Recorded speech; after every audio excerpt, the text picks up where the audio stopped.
ఎప్పటికప్పుడు తాజా వార్తలను అందిస్తున్న ఎల్పీ న్యూస్ కు స్వాగతం.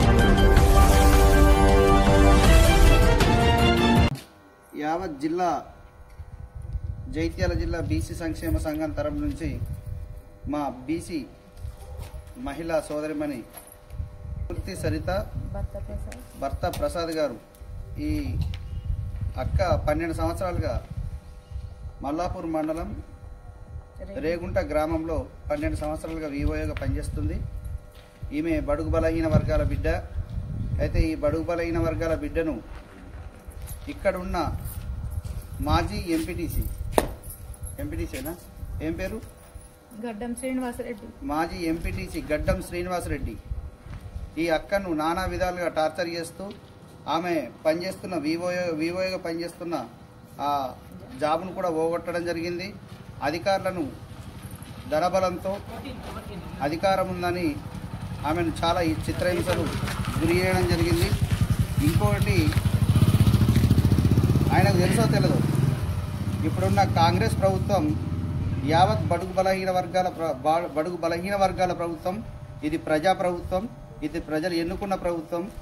ఒకటి ఈ సిస్టర్ సరిత గారిని, ఈ అక్కను సరిత అక్కను ఈ విధంగా నానా ఇబ్బందులకు గురి చేసి ఆమె ఎక్కడికి పోతే ఆమె వెంబడించడం, ఆమెను జాకెట్ బట్టి లాగడం, కొంగు బట్టి లాగడం, ఈమె మీద దాడి చేయడం మరియు ఈమెను చాలా చిత్రహింసలకు గురి చేయడం, ఇటువంటి అన్ని జిల్లా బీసీ సంక్షేమ సంఘం దగ్గరికి ఆమె వినతి చేసుకుంది.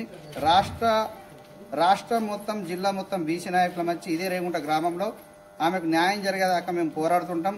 ఇంకొకటి ఈ అక్కకు ప్రాణాన్ని జరిగిన ఇప్పటికీ అయినా ఈ గ్రామ సమక్షంలో ఒక బీసీ బిడ్డని, ఎందుకంటే అధికారం అని కాదు, అధికారాన్ని ఆయన ఉపయోగించుకుంటున్నారు. అది ఇది ప్రజల ప్రభుత్వం, ఆయనకు అధికారం లేదు.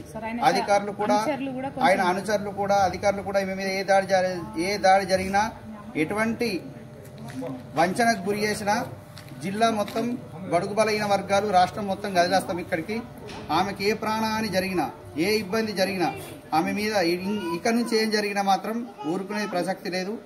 మరియు చలో కరీంనగర్, చలో జైత్యాల కలెక్టరేట్ పోతాం, ఎస్పీ దగ్గరికి విన్నవిస్తాం, మరియు మానవ హక్కుల సంఘానికి కూడా వినతి చేస్తాం. ఇంకొకటి ఈ అక్కకి ఏం జరిగినా మాత్రం ఊరుకునే ప్రసక్తి లేదు. బడుగు బలహీన వర్గాల జోలికి వచ్చిన మరియు ఆడపిల్లని చూడకుండా మీద దాడి చేయడం నీకు ఎంతవరకు సమంజసం? ఆడపిల్ల మీద దాడి చేయడానికి నేను ఏ విధంగా ఎన్నుకున్నారు? ఒక నాయకుడు అయి నువ్వు ఆడపిల్ల మీద దాడి ఎలా చేస్తావు? ఆమెను ప్రతిరోజు పోలీస్ స్టేషన్కి వెళ్ళింది మరియు ఎంఆర్ఓకి మొరపెట్టుకుంది, ఎంపీడీఓకి మొరపెట్టుకుంది. ఏ అధికారులు కూడా అత్తురు చూస్తురు. కానీ ఇటువంటి ఆడపిల్ల మీద దాడి చేసిన మనిషిని నాన్ వేలేబుల్ కింద లోపల పెట్టాలి. ఇక నుంచి వాళ్ళకి ఎవరు లేరు అనుకోకండి. యావత్ జిల్లా బీసీ సంక్షేమ సంఘం, రాష్ట్ర బీసీ సంక్షేమ సంఘం ఆమె వెంబటి ఉంది. ఈ అక్కకి ఏం జరిగినా కానీ, ఎటువంటి ఇబ్బంది జరిగినా కానీ, ఆమెకు ప్రాణానికి హాని జరిగినా కానీ, ఆమెకి ఏం జరిగినా కానీ జిల్లా బీసీ సంక్షేమ సంఘం మాత్రం ఊరుకోదు. మరియు మొత్తం మేమంతా ఆమెకు మద్దతు ఉంటాం. ఇంకా ఇలాంటిదే కాదు, మొన్న మీకు తెలిసే కావచ్చు, మొన్న ఏం జరిగిందో పక్కపంటి గ్రామంలో కొట్లలో.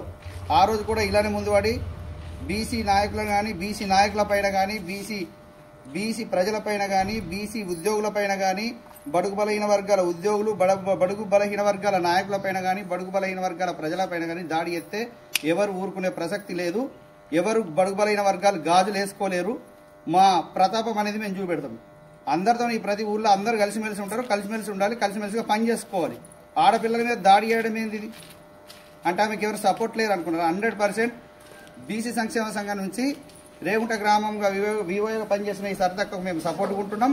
ఆమెకు న్యాయబద్ధంగా ఆమెకు న్యాయం జరగడానికి కూడా మేము అందరం ముందుంటున్నాం. జై బీసీ బడుగు బలహీన వర్గాల ఐక్యత వర్ధిల్లాలి. జై బీసీ బడుగు బలహీన వర్గాల హక్కులు, బడుగు బలహీన వర్గాల హక్కులను కూడా మేము కాపాడుకుంటాం. జై బీసీ.